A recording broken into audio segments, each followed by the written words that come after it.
Leverage. Now that's bullshit. This video is inspired by the angry video game nerd James Rolfe, also known from Cinemassacre, who's done a show in the past called You Know What's Bullshit.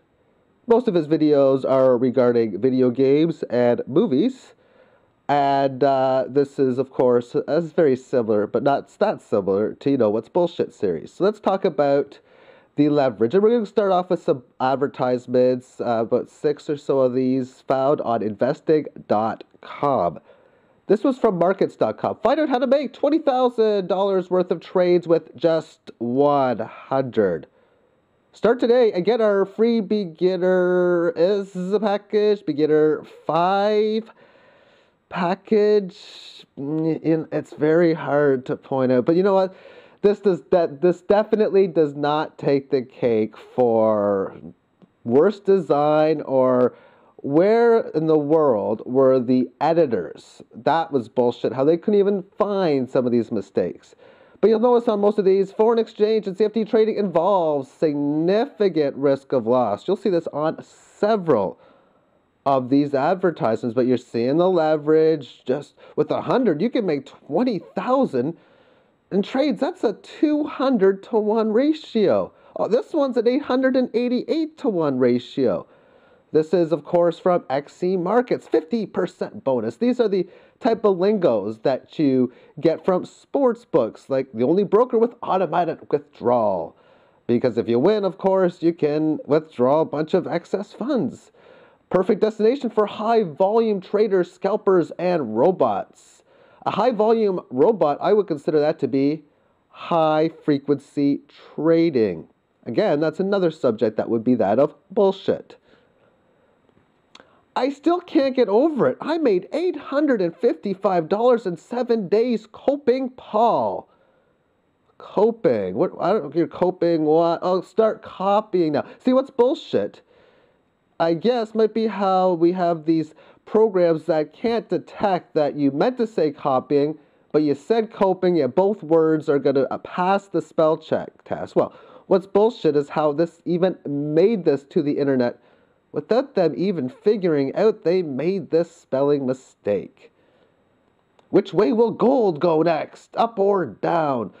Trade gold now. And, well, it's pretty much all the same. And this is some examples of the manipulation and the leverage that's, quite frankly, bullshit to extreme. As it's basically a way to buy or sell stocks or commodities with money borrowed. You post a small part of the purchase price and you control most shares or units. And I did a Google search for leverage at JP Morgan plus silver market.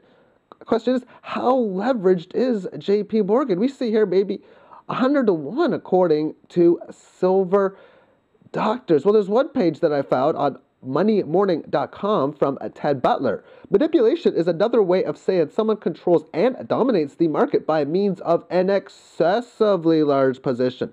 So just by holding such a large concentrated position, the manipulation is largely explained in real terms. Whenever a single entity or a few entities come to dominate a market, all sorts of alarms should be sounded.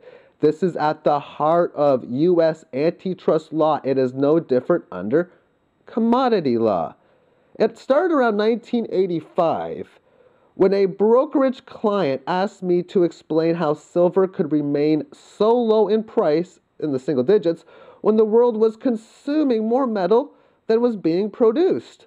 I accepted the intellectual challenge, and it took me more than a year to figure out that the paper short positions on the COMEX were so large as to constitute an almost unlimited supply.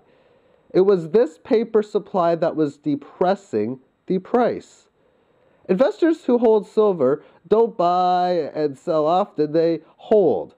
Only paper silver holders, because they only put up a fraction of the full value as margin, which can be regularly tricked into selling their paper contracts on price declines. The big commercial shorts know this, and that's what the game is all about. Taking paper long traders to the cleaners. Also, There is more paper traded than real silver because there is a very limited amount of real silver and an infinite supply of paper silver. It's important to know the difference, and that the difference is what physical silver superior to any paper alternative. And way back when, in the year 2011, this is published May the 2nd. Silver slips, gold hikes after Bin Laden news. Silver prices tumbled on Monday, marking their biggest loss since late 2008. And gold fell more than 2% off a record high, extending earlier losses on news that Al-Qaeda leader Osama bin Laden was killed in a U.S.-led operation in Pakistan. This was when the market was selling off for the first time. So we already know it's bullshit that leverage is causing these actions to take place. And to further electrify or further make things worse or exacerbated, we see these bullshit stories that Osama bin Laden killed makes this massive decline take place. After all, it's not manipulation and excessive leverage that extended earlier losses on the news. No.